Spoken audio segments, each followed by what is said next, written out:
generasi yang baru tunas ini, baru tumbuh tunas,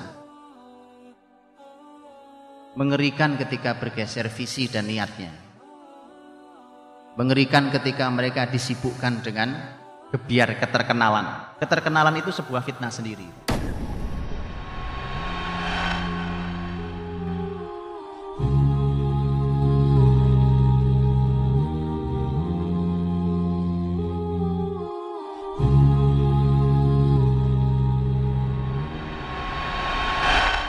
Makanya nggak masuk hari ini.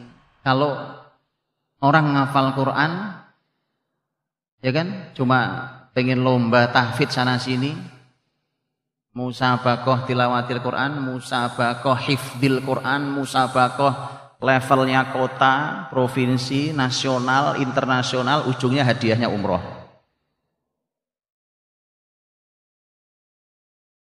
Bukan tidak boleh, saya tidak bicara itu hukumnya haram, itu hukum lain ceritanya. Saya cuma ingin sampaikan hati-hati, Pak. Generasi dengan keadaan seperti hari ini. Apalagi kalau lomba itu harus masuk ke media. Masuk ke media, Pak. Saya lebih khawatir lagi. Jujur saya mohon maaf, saya lebih khawatir lagi. Masuk ke TV nasional. Anak kecil-kecil tuh, izinkan saya agak berbeda dengan mungkin hadirin. Pertama, saya ngerti TV, itu pertama. Kalau Bapak Ibu nggak tahu nanti saya kabari. Kayak apa dalamnya TV. Betapa ruwetnya kabel di dalam TV itu ya. Nanti saya tunjukkan. Kalau tidak tahu saya beritahu nanti Pak kapan-kapan. Ya. Kemudian generasi yang baru tunas ini, baru tumbuh tunas, mengerikan ketika bergeser visi dan niatnya, mengerikan ketika mereka disibukkan dengan gebiar keterkenalan. Keterkenalan itu sebuah fitnah sendiri, ya. Jadi sudahlah. Lihat para sahabat Nabi SAW mendidik dirinya dan generasi mereka dengan Quran. Quran untuk hidup, di dalam hidup mereka hadir, Pak.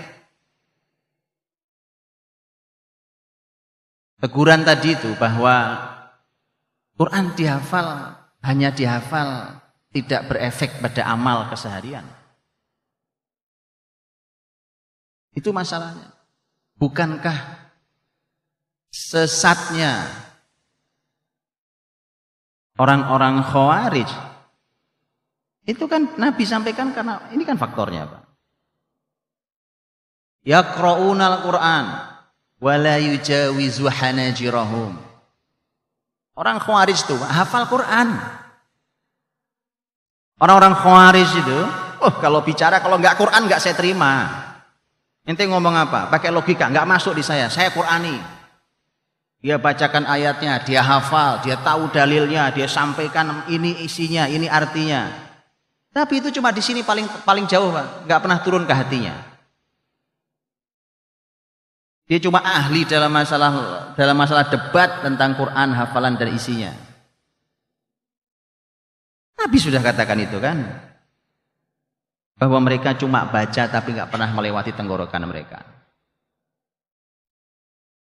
Jadi ini sudah Nabi ingatkan. Memang akan ada masyarakat seperti itu tuh memang ada. Abdullah bin Abbas radhiyallahu anhu ketika masuk ke sebuah masjid Kufah, masjid besar, diisi oleh 6.000 orang. 6 kali lipat inilah. Jumlah yang hadir 6.000 orang. Sebutkan 6.000 orang. Abdullah bin Abbas ingin dialog, diskusi, debat dengan orang-orang Khawarij. Itu semua Khawarij, kelompok sesat. Maka Abdullah bin Abbas mengatakan, begitu saya masuk, saya melihat betul sebuah masyarakat yang sangat terlihat bekas sujud dan bekas sholat mereka. Abdullah bin Abbas mengatakan itu. Tapi sesat semua, 6.000-nya sesat semua. Begitu maksud saya, Pak. Tapi antum tidak boleh salah paham di sini, karena saya sudah tahu ini nggak akan salah paham. Di luar masih ada suka salah paham. Oh kalau gitu nggak ada gunanya Pak sholat, itu salah lagi. Oh kalau gitu nggak ada gunanya Pak ngafal Quran, nah itu lebih kacau lagi orang itu. Nah itu udah selesai, di sini udah nggak perlu itu. Saya cuma ingin kita naik lebih tinggi lagi Pak. Sudah selesai, tadi sudah bilang di awal ya, saya ulangi lagi bahwa sudah selesai. Urusan membaca, iya. Belajar baca, iya. Ngafal, iya. 30 juz, yuk selesai 30 juz. Kalau perlu ambil sanad, yuk ambil sanad. Ngapain lagi setelah itu? Itu maksud saya hari ini. Ya kalau yang begitu sudah Masya Allah sudah banyak disampaikan dan kita sudah punya kesadaran itu. Jadi dirahmati Allah. Yuk kita naik satu level lebih tinggi. Maka tadi saya bilang Pak, generasi tunas ini jangan dihadapkan dulu pada badai. Matah tunasnya. Jangan dulu. Hati-hati dengan berbagai fitnah. Tadi termasuk fitnah keterkenalan tadi itu. Itu fitnah sendiri. Agak mengerikan. Fitnah niat, fitnah visinya. Mengerikan. Bagaimana kemudian hadir potret, ya kan? Wah, pengen Pak anak saya hafal Quran, suaranya enak, ngimami di masjid, ya kan? Terus keren, ya kan? Anak muda keren, penampilan keren. Lama-lama dibawa media, Pak. Media itu begitu ngerinya. Kalau tidak dipegang orang beriman itu kan ngerinya begitu. Dibawa media, dinaikkan, bahasa kita sekarang diviralkan, ya kan?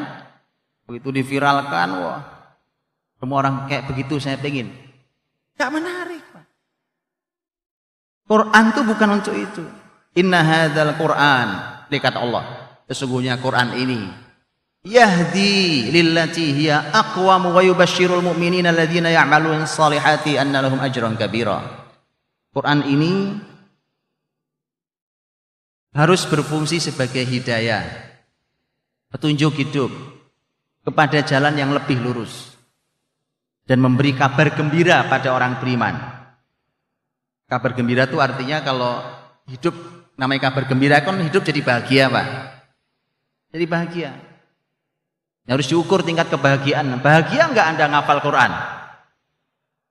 Jangan-jangan enggak bahagia deh, Pak. Atau saat sedih hiburannya Quran. Tanya orang ahli Quran, para penghafal Quran. Kamu kalau sedih hiburannya apa?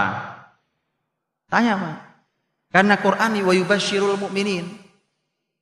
Selain memberikan kabar gembira di akhirat karena amal solehnya orang beriman. Tapi itulah di dunia mereka terhibur dengan Qurannya. Bahwa mereka mendapatkan pahala yang besar. Bahagia.